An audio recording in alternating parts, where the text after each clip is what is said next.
नमस्कार ट्रेडर्स। अगर मैं आपको बोलूं ट्रेंड लाइंस तो आपके दिमाग में क्या आएगा? कुछ लाइंस चार्ट के ऊपर जिनको प्लॉट करके आप शायद सपोर्ट, रेजिस्टेंस, ट्रेंड समझने का कोशिश करेंगे। कुछ हद तक तो यस, बट ये जो सिंपल इफेक्टिव टेक्निक है ट्रेंड लाइंस का, इसका काफ़ी सारे फ़ायदे हो सकते हैं। और एक जो कॉमन इशू या फिर आप मिस्टेक भी बुला सकते हो, जो मैंने देखा है पढ़ाते वक्त, समझाते वक्त, वो ये है कि कोई भी chartist multiple trend lines draw कर सकता है। वो हाइज या लो को वो कैसे आइडेंटिफाई करेगा जिससे कि उसको पता चले कि हाँ, मैंने एक सही ट्रेंड को पकड़ा है या फिर ये ट्रेंड लाइन मोर अप्रोप्रिएट है। तो चलिए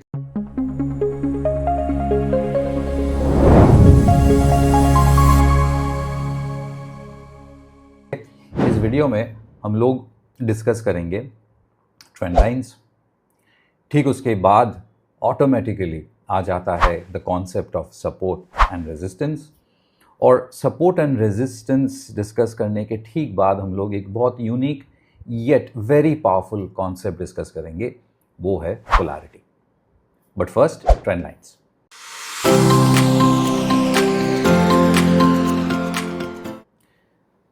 ये रहा मेरा ट्रेडिंग व्यू स्क्रीन। आपको पता होगा अगर आप मेरा काम फॉलो करते हो यूट्यूब में कि मैं हाइकेनाशी पे ज़्यादा फोकस करता हूँ।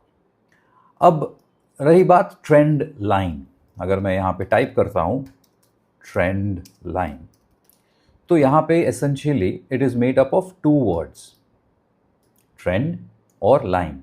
इसका मतलब एक लाइन जो मुझे समझाएगा या बताएगा, इंडिकेट करेगा कि इस चार्ट में ट्रेंड है या नहीं है, और अगर है तो एक लाइन के नीचे क्या वो अप ट्रेंड डाउन हो जाता है या डाउन ट्रेंड अप हो जाता है। सो कुछ क्लैरिटी चाहिए लाइन यूज़ करके। अब लाइन मतलब क्या? आपको अगर स्कूल का मैथ्स क्लास याद है तो लाइन का फॉर्मूला था y = mx + c। और एक लाइन ड्रॉ करने के लिए आपको कितने पॉइंट्स चाहिए? आपको 2 पॉइंट्स चाहिए, एक्स एक्सिस और वाई। नाउ सोचिए ये चार्ट है एक्सिस बैंक डेली अपने पास। तो अगर मैं आपको बोलूं चलो ट्रेंड लाइंस ड्रॉ करो, आप हो सकता है ऐसा एक ट्रेंड लाइन ड्रॉ कर दो, या ऐसा एक ट्रेंड लाइन, या फिर ऐसा, या फिर कुछ भी ड्रॉ कर सकते हो आप। अब उस कुछ भी ड्रॉ करने के पीछे लॉजिक है या नहीं है, ये ज़्यादा इम्पॉर्टेंट है समझना। और ये भी समझना ज़रूरी है कि मैं क्यों ट्रेंड लाइन ड्रॉ करूं, इससे मुझे मिलेगा क्या। तो चलिए इन दो सवालों को एक एक करके, क्वेश्चंस को एक एक करके डील करते हैं with our answers, with our सवाल। सो फर्स्ट थिंग इज कैसे आइडेंटिफाई करें कि कौन सा लो या कौन सा हाई को हम पकड़ के उस ट्रेंड लाइन को ड्रॉ करना चाहिए या नहीं चाहिए। How do we identify these highs and lows? अब एक कॉन्सेप्ट है आंखों देख के, मुझे तो ये दिखता है यार ये लो है, दिख रहा है मुझे ये हाई है, सो इसमें कोई डाउट नहीं है। बट अगर हम इसको एक ढांचे में डालें, अगर एक मेथोडिकल अप्रोच लाए तो क्लैरिटी मिलेगा। तो एक लो क्या है और एक हाई क्या है? अगर हम बिल विलियम्स के बेसिक फ्रैक्टल कॉन्सेप्ट को इसमें इस्तेमाल करें तो आप जानेंगे कि फ्रैक्टल होता है हमारा 5 उंगली जैसा। माफ़ कीजिएगा मेरा ड्राइंग उतना अच्छा नहीं है, पर ये जो मिडिल फिंगर है इसके बाईं तरफ 2 लोअर हाइज और दाहिनी तरफ दो लोअर हाइज, ये हो जाता है एक अच्छा फ्रैक्टल हाई। इनफैक्ट फ्रैक्टल के ऊपर मैंने एक डेडिकेटेड वीडियो बनाया भी था कुछ महीनों पहले, आपको मेरे चैनल में मिल जाएगा। ट्रेडिंग व्यू में अगर आप इंडिकेटर सेक्शन में आते हो, उसको क्लिक करते हो और यहाँ पे फ्रैक्टल टाइप करते हो तो आपको दिखेगा टेक्निकल्स विलियम्स फ्रैक्टल्स। ये ट्रेडिंग व्यू का इनबिल्ट फ्रैक्टल इंडिकेटर है। इसको छोड़ के अलग फ्रैक्टल इंडिकेटर्स भी है जो इस कम्युनिटी में मिलता है। अब मैं पर्सनली विलियम्स फ्रैक्टल जो इनबिल्ट इंडिकेटर है उसको इस्तेमाल नहीं करता हूँ। इसका मेन कारण है कि ये जो ट्रायंगल्स ड्रॉप करता है इसके ये साइज़ बहुत ज़्यादा क्लंकी है, मुझे ऑड लगता है चार्ट में, और मैं इन साइज़ को घटा भी नहीं सकता। मैं अपने चार्ट्स में जो देखता हूँ वो ये है कि आप इंडिकेटर्स में आएंगे, फ्रैक्टल टाइप करेंगे, और ये जो मैंने फेवरेट करके रखा है मिस्टर ट्रुआविन, इसको अगर आप प्लॉट करेंगे तो आपको वही ट्रायंगल्स मिलेगा, बट ये काफ़ी छोटा है और इतना काफ़ी है, मुझे जस्ट पॉइंट करके छोड़ दो। और ये किस हाइज को पॉइंट कर रहा है? जिसके लेफ्ट में 2 लोअर हाइज है, जिसके राइट में 2 लोअर हाइज है। ये किस लो को पॉइंट कर रहा है? इसके लेफ्ट में 2 हायर लोज है और उसके राइट में 2 हायर लोज है। अब किसी भी चार्ट में अगर आप इस फ्रैक्टल को प्लॉट करेंगे तो आपको सीधा लोज, फ्रैक्टल लोज और फ्रैक्टल हाइज दिख जाएगा। ये हुआ स्टेज नंबर 1। स्टेज नंबर 2 है कि इन फ्रैक्टल्स में से किनको मैं सेलेक्ट करके उस लाइन को ड्रॉ करूं। ये कैसे समझ में आएगा? ये समझने के लिए आप एक काम कीजिए, आप करंट मार्केट प्राइस से अपना चार्ट को देखना चालू कीजिए और राइट टू लेफ्ट देखिए, लेफ्ट टू राइट मत देखिए चार्ट को। जब मैं राइट टू लेफ्ट देखूंगा और सोचिए मैं फ्रैक्टल लोज को आइडेंटिफाई करना चाहता हूं, तो मुझे साफ दिख रहा है कि करंट मार्केट कॉन्टेक्स्ट में, आज अगर मार्केट यहां है तो करंट मार्केट के कॉन्टेक्स्ट में 2 दिन पहले एक फ्रैक्टल लो बना था और यहां आसपास कुछ फ्रैक्टल लोज है। सिमिलरली करंट मार्केट कॉन्टेक्स्ट को दिमाग में रखे, ये कुछ प्रीवियस फ्रैक्टल हाइज थे। करंट मार्केट कॉन्टेक्स्ट में बहुत दिन पहले यहाँ पे एक हाई हुआ था या यहाँ पे लो हुआ था, इसका कुछ ज़्यादा इंपॉर्टेंट सिग्निफिकेंस नहीं है।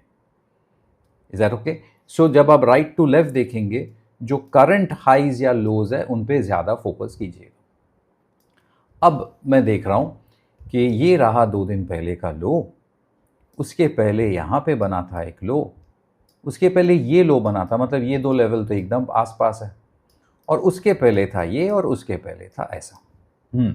एक काम करते हैं, ट्रेंड लाइन इंडिकेटर को लेते हैं, ठीक है, और इस लो के साथ इस लो को जोड़ते हैं। इसको डबल क्लिक करते हैं और इसको डोंट एक्सटेंड के जगह पे राइट एक्सटेंशन दे देते हैं, ठीक है। करंट फ्रैक्टल लो और ठीक उसके पहले का फ्रैक्टल लो का ये रहा एक लाइन। अब ये इसके साथ इसको अगर जोड़े, अगर सोचिए आप एक ऐसा ट्रेंड लाइन ड्रॉ करते हो जो कि ऐसा दिखेगा, ठीक है, इंपॉर्टेंट है, 2 लोज पे ज्वाइन। और अगर यहां से आप यहां आओगे तो मैं क्या कर रहा हूं, मैं मल्टीपल सपोर्ट लाइंस या ट्रेंड लाइंस ड्रॉ कर रहा हूं और फिर समझने का कोशिश करूंगा कौन सा ट्रेंड लाइन सिग्निफिकेंट है और कौन सा ट्रेंड लाइन उतना ज़्यादा सिग्निफिकेंट नहीं है। सोचिए इस लो के साथ अगर मैं इसको ज्वाइन करता हूं तो ये तो सीधा कैंडल्स के बीचों बीच निकल जा रहा है, और ये लो एकदम पास है, ये दोनों फ्रैक्टल लोज ऑलमोस्ट एक ही लेवल पे है।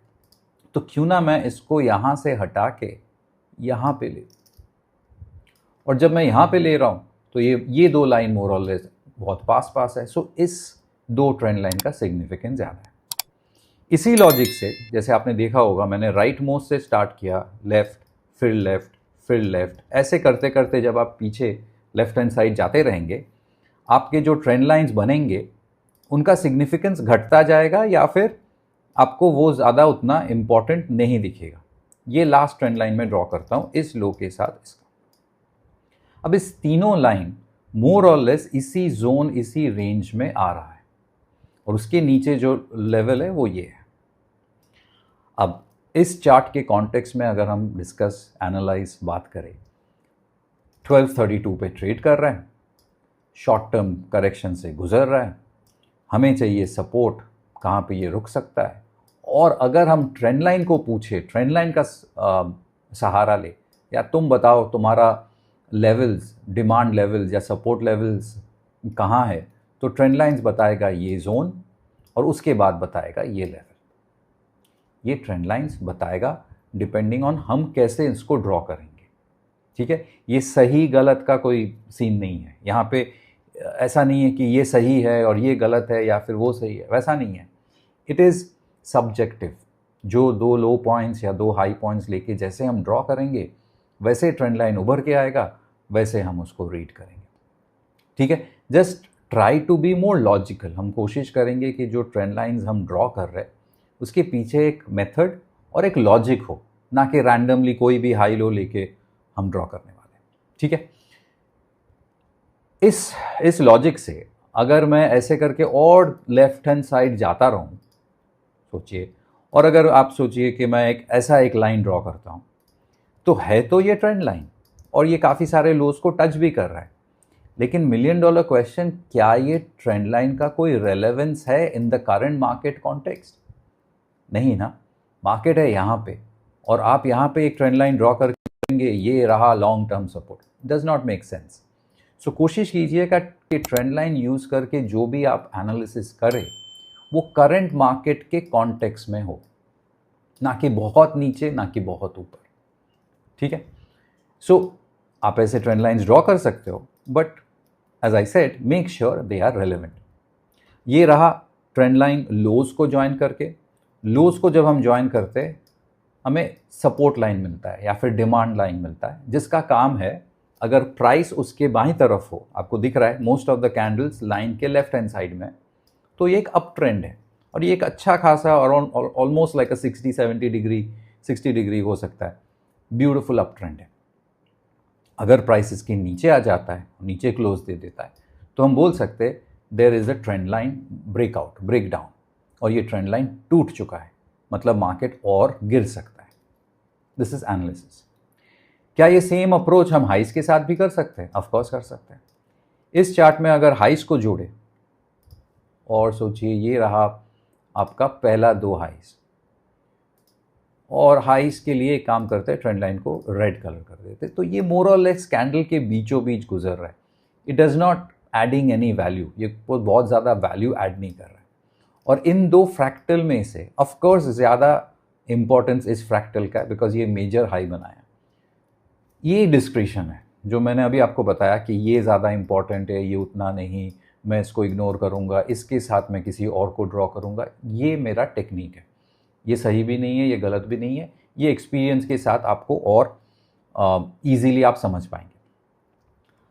तो मैं इसके साथ इसको ड्रॉ नहीं कर रहा हूँ, बिकॉज मैंने ड्रॉ करके देखा कुछ खास फायदेजनक निकल के नहीं आया। अब एक काम करते कि इसके साथ इसको ड्रॉ करते हैं, और ये एक शार्प ट्रेंड लाइन ऊपर की तरफ जा रहा है, शार्प ट्रेंड लाइन ऊपर की तरफ जा रहा है, और ये भी अभी कुछ एज सच तो वैल्यू ऐड नहीं कर रहा, लेकिन ये जो एक मेजर हाई मुझे साफ दिख रहा है, ये भी एक मेजर हाई मुझे साफ दिख रहा है, और अगर इसको मैं ऐसे करके यहाँ पे लाऊं तो ये दोनों मिला के मुझे एक चैनल जैसा बिहेवियर साफ दिख रहा है। यहाँ पे वैल्यू है, बिकॉज मेनी अ टाइम्स आप देखेंगे प्राइस बिहेवियर एक चैनल का पैटर्न पकड़ता है, ऊपर के तरफ रेंज बाउंड या फिर नीचे की तरफ। सो ये रहा एक। इसी लॉजिक से जब हम पीछे और जाएंगे तो यहाँ पे भी एक दिखेगा। चलो इसको भी ड्रॉ करके देखते हैं कि ये दिखता कैसे है। अगर यहाँ से इसको जोड़े तो ये दिखेगा कैसे। अभी अच्छा दिख रहा है, ये चैनल का जो एक रुख आपको साफ बनते हुए दिखा। सो जो चार्ट हम लोग ट्रेंड लाइंस ड्रॉ करने के पहले जिस चार्ट को हम लोग देख रहे थे, और इस लॉजिक के साथ, इस मेथड के साथ जब हम लोग ने 3-4 कुछ ट्रेंड लाइंस ड्रॉ किए, तो क्या आपको दिख रहा है that axis bank has behaved with in a channel? ये उभर के आया, ये निकल के आया। सो ये रहा सिंपल ट्रेंड लाइन कॉन्सेप्ट। कुछ चीज़ मैं पर्सनली ट्रेंड लाइंस उतना रेगुलरली ड्रॉ नहीं करता मेरे चार्ट्स में। उसके कुछ कारण हैं। रीज़न नंबर 1, ये काफ़ी सब्जेक्टिव कॉन्सेप्ट है। येस, हाइज एंड लोज को कनेक्ट किया जा सकता है, लेकिन कोई बोलेगा नहीं ये ट्रेंड लाइन इंपॉर्टेंट है, कोई बोलेगा मैं ये भी खींचूंगा। सो वहाँ पे एक डिग्री ऑफ सब्जेक्टिविटी आ जाता है, राइट। दूसरा, trend line needs to be redrawn. मतलब आज हम लोग ने मिलके ये सब ड्रॉ किया, कल परसों तक एक्सिस यहाँ भी हो सकता है, यहाँ भी हो सकता है, कहीं पे भी हो सकता है। तो ये ट्रेंड लाइंस को adjust, readjust, delete, new trend lines ऐसे करते रहना पड़ेगा, ठीक है। तो मैं प्रेफर क्या करता हूँ?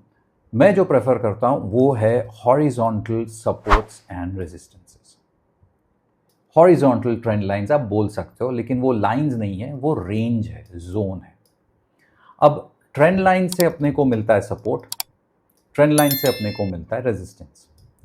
ये सपोर्ट और रेजिस्टेंस क्या है आई होप आपको पता होगा, बट मैं फिर भी बेसिक बोल देता हूँ।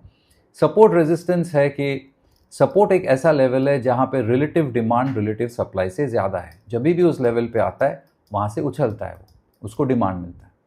और रेजिस्टेंस ऊपर के लेवल पे एक ऐसा लेवल है जहाँ पे जाके वो क्रॉस नहीं कर पा रहा है, मतलब रिलेटिव सप्लाई रिलेटिव डिमांड से ज़्यादा है, इसीलिए वो क्रॉस नहीं कर पा रहा है। आप एक अभी जो आप कमरे में बैठ के ये वीडियो देख रहे हो, उस कमरे का एक सीलिंग होना चाहिए और एक फ्लोर होना चाहिए। अगर आप किसी कमरे में हो तो सीलिंग को आप रेजिस्टेंस पकड़ सकते हो, फ्लोर को आप सपोर्ट पकड़ सकते हो। और ये जो सपोर्ट रेजिस्टेंस का कॉन्सेप्ट है, ये मैं जनरली पर्सनली यूज़ करता हूँ इन टर्म्स ऑफ अ रेंज।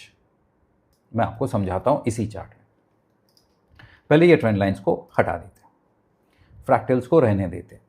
जब फ्रैक्टल्स रहेगा और जहाँ पे आपको एक क्लस्टर ऑफ फ्रैक्टल्स होते हुए दिखेगा, जैसे यहाँ पे क्लस्टर हुआ था, आप क्लियरली विजुअली समझ जाओगे यार यहाँ पे तो एक्सिस को सपोर्ट मिला था।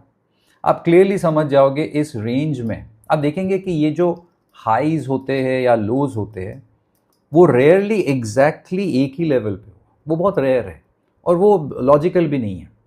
एक रेंज के अंदर आके मल्टीपल लोज वो बना सकता है, ये होता है रेंज या जोन। और इसको समझने के लिए, इसको ड्रॉ करने के लिए मैं यहाँ पे ट्रेडिंग व्यू में जो बॉक्स टूल है, कहाँ पे मिलेगा ये? यहाँ मिलेगा, रेक्टेंगल।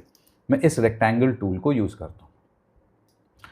यहाँ पे इस रेक्टेंगल को सिलेक्ट करता हूँ, इन दोनों को सिलेक्ट करके थोड़ा सा ऊपर बॉडी की तरफ, जो हाइकेनाशी का बॉडी है वहाँ तक ले जाके इसको राइट में ड्रॉप कर देता हूँ। ये है एक relevant support zone area for axis bank at the current junction. अब देखिए, the concept is horizontal range. मैं इसको इग्नोर कर रहा हूँ, मैं इसको कंसिडर नहीं कर रहा हूँ। मेरा ये चॉइस है, मेरा ये मानना है कि ये हॉरिजॉन्टल रेंज ये एंगुलर लेवल से बेटर काम करता है, मोर स्ट्रॉन्गर है। ये मेरा ओपिनियन है, इसीलिए मैं वो ट्रेंड लाइंस ड्रॉ नहीं करता। इसी चार्ट पे अगर हम नीचे इस जोन में अगर सपोर्ट्स समझने का कोशिश करें तो वही रेक्टेंगल को लेके मैं एक काम करूँगा। पहले एक लोएस्ट पॉइंट को कनेक्ट करके बॉडी की तरफ, हाइकेनाशी के बॉडी की तरफ ले जाके लेफ्ट और राइट तक एक्सटेंड कर दूंगा। अब यहाँ पे इस चार्ट को सपोर्ट मिला था, इसमें कोई सेकंड थॉट नहीं है। और ठीक इसके पहले भी एक्सिस बैंक इसी रेंज में मल्टीपल बाउंस बैक दे रहा था, मतलब टूट नहीं रहा था, ये भी सही है। तो ये जो जोन हुआ, या फिर आप इसको कॉपी पेस्ट भी कर सकते हो ऐसे करके और एक नया ड्रॉ करके आप ये भी ड्रॉ कर सकते हो। ये जो दो रेंज हुआ, ये एक्सिस बैंक के लिए एक बेहतरीन सपोर्ट प्रूवन हो चुका है, correct. And current support in terms of range is this. So ऐसे आप मल्टीपल डिफरेंट चार्ट्स पे मल्टीपल रेंज ड्रॉप कर सकते हो। रेजिस्टेंस के लिए मैं करूँगा ठीक इसका ऑपोजिट। जो हाईएस्ट पॉइंट है उसको कनेक्ट करके बॉडी की तरफ थोड़ा लेके आऊँगा, और जिससे कि रेजिस्टेंस और सपोर्ट विजुअली डिफरेंशिएट हो जाए, मैं इसको एक काम करता हूँ, मैं इसको रेड कर देता हूँ। तो मुझे क्लियरली समझ में आएगा रेड मतलब रेजिस्टेंस और ब्लू या ग्रीन मतलब सपोर्ट। और एक चार्ट पे करें, किसी और चार्ट पे करें, इन्फोसिस पे देखते हैं क्या होता है। अरे इन्फोसिस पे क्लियरली देखिए, विजुअली क्लियरली हमें दिख रहा है कि ये रेंज बाउंड है और मल्टीपल फ्रैक्टल हाइज और मल्टीपल फ्रैक्टल लोज इसने बना लिया। यहां पे मैं लोएस्ट पॉइंट पे आता हूं। अच्छा लाल है ना, तो पहले रेजिस्टेंस को ड्रॉ कर लेते हैं। हाईएस्ट पॉइंट पे आता हूं और थोड़ा सा नीचे इसको ड्रैग करता हूं हाइकेन के बॉडी की तरफ। अब देखिए यहां पे ना, ये विड्थ कितना होगा, 2 सेंटीमीटर, 2.5, ऐसा कुछ लॉजिक नहीं है। यहाँ पे आपको थोड़ा बहुत डिस्क्रिशन, आपके सब्जेक्टिविटी, आपका एक्सपीरियंस डालना ही पड़ेगा। मतलब आई वॉन्ट टू कनेक्ट, मैं चाहता हूँ कि जितना से जितना ज़्यादा हाइज को मैं कनेक्ट कर पाऊँ without making it very wide. मैं अगर ऐसे ड्रॉ करूँगा तो क्या ये रेजिस्टेंस जोन है, लेकिन बहुत ज़्यादा वाइड है। तो it has to be slightly meaningful, बहुत ज़्यादा भी नहीं, एक रेंज जो आपको बताए यहाँ पे रेजिस्टेंस है। सिमिलरली नीचे की तरफ एक रेंज लोएस्ट पॉइंट को कनेक्ट करके थोड़ा सा ऊपर बॉडी की तरफ, जिससे कि आप मैक्सिमम लोज को छू पाओ, कनेक्ट कर पाओ। क्योंकि ये सपोर्ट का काम कर रहा है, मैं इसको एक दूसरा कलर देता हूँ। सो क्लियरली ये स्टॉक एक रेंज में अटका पड़ा है। ये इसका रेंज ब्रेकआउट होने वाला है, आइदर ऑन द अपसाइड और on the down side. Now जब आप ये, अगर आपको ये कॉन्सेप्ट अच्छा लगा और जब आप ये रेक्टेंगल्स को ड्रॉ करेंगे, मेरा स्ट्रॉन्ग सजेशन रिक्वेस्ट आपसे ये होगा कि ड्रॉप करने के बाद ना आप इसको थोड़ा लेफ्ट में खींचिएगा, इसको लेफ्ट की तरफ खींचिएगा और चेक कीजिएगा कि इसका कोई हिस्टोरिकल पर्सपेक्टिव, हिस्टोरिकल रेलेवेंस है या नहीं। मतलब ये जो हम लोग ने अभी ड्रॉ किया था, ये तो इसको समझ के, लेकिन जब हम इसको लेफ्ट की तरफ खींच रहे हैं इन द पास्ट, हमें दिख रहा है अरे ये तो सपोर्ट का काम कर रहा था, इजंट इट? ये आया पोलैरिटी कि प्रीवियस सपोर्ट जब टूट जाता है और फिर उसके बाद जब वो बाउंस बैक करता है, ऐसे हो सकता है कि सपोर्ट अपना रोल चेंज करके रेजिस्टेंस का काम करे। ये कॉन्सेप्ट को पोलैरिटी बोला जाता है। बहुत पावरफुल सिंपल कॉन्सेप्ट है। हमेशा पोलैरिटी बनेगा हर चार्ट पे, हर टाइम फ्रेम में, इसका कोई गारंटी नहीं है। पोलैरिटी एग्जैक्टली इसी लो और हाई को मैच करेगा, वैसा भी नहीं है। It has to be a range. अब इसको हम लोग खींच रहे हैं लेफ्ट हैंड, कुछ एज सच कोई रेलेवेंस निकल के नहीं आ रहा है इस सपोर्ट का। क्लियर? इसी चार्ट को अगर सोचिए हम इसको हटा के, इसी चार्ट को अगर हम लोग थोड़ा हायर टाइम फ्रेम में देखें, वीकली से देखें या फिर लॉन्गर टाइम फ्रेम मंथली में देखें, तो मुझे यहाँ पे पोलैरिटी साफ तो नहीं दिख रहा है, बट मैं बोल सकता हूँ कि इस चार्ट का मेजर सपोर्ट जोन ये है, जो काफ़ी महीनों से इस स्टॉक को होल्ड कर रहा है।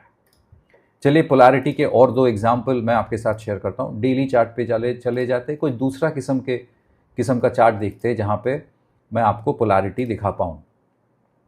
रेंज बाउंड ब्रेकआउट और उसके बाद, जैसे फॉर एग्जांपल यहाँ पे देखिए, सपोर्ट टूटा, बन गया रेजिस्टेंस, फिर से सपोर्ट, रेजिस्टेंस ब्रेकआउट, फिर से हो सकता है सपोर्ट।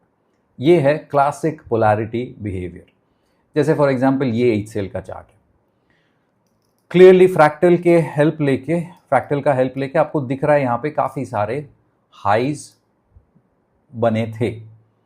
तो मोर और लेस मैं अगर ऐसा एक रेंज ड्रॉ करता हूँ और इसको रेड कलर देता हूँ, सो ये बोलना गलत नहीं होगा कि इस जोन में इस स्टॉक को मल्टीपल टाइम्स रेजिस्टेंस मिला था। ये गलत नहीं है। अब आप इस रेंज को ऊपर नीचे 19-20 कर सकते हो आपके ऊपर। और अगर इस रेंज में उतना स्ट्रॉन्ग रेजिस्टेंस था, जो कि है क्लियरली, तो ये सोचना गलत नहीं होगा कि ये इसका सपोर्ट एरिया। रोल चेंज हो जाता है, सपोर्ट रेजिस्टेंस बन जाता है, रेजिस्टेंस सपोर्ट बन जाता है, राइट? सिमिलर कॉन्सेप्ट अगर मैं इसको कॉपी पेस्ट करूं सीधा यहाँ पे, क्या ये लोज दिख रहा है आपको? ये था आपका support zone in the past, और जब ये सपोर्ट टूटा, सपोर्ट गॉन, तो इसको ना डिलीट करके आप इसको राइट हैंड साइड में एक्सटेंड कर दीजिए और इसको रेड कर दीजिए, जिससे कि आपको साफ याद रहे ये सपोर्ट था और आगे जाके ये रेजिस्टेंस का काम कर सकता है। ये रहा polarity. So trend lines, support, resistance and the concept of polarity. Trend lines effective, simple, classical approach, थोड़ा सा डिस्क्रिशन यूज़ करना चाहिए, सब्जेक्टिविटी यूज़ करना चाहिए, फ्रैक्टल्स को यूज़ कीजिएगा जिससे कि आपको easily highs and lows decide करने में सुविधा ईजी हो। मैं पर्सनली ट्रेंड लाइंस ड्रॉप नहीं करता। मुझे ये पोलैरिटी कॉन्सेप्ट और ये range bound support, range bound resistance का कॉन्सेप्ट बेटर लगता है। ठीक है, यूज़ करके देखिए, बताइएगा मुझे कैसा लगा ये कॉन्सेप्ट। क्या आप इनमें से कुछ भी कॉन्सेप्ट यूज़ करते हो कि नहीं, या फिर ऐसा कोई कॉन्सेप्ट जो आपको इससे भी ज़्यादा इफ़ेक्टिव रहा है आपके ट्रेडिंग डिसीजंस में, डेफिनेटली शेयर कीजिएगा। Till then, take care of yourselves, trade well.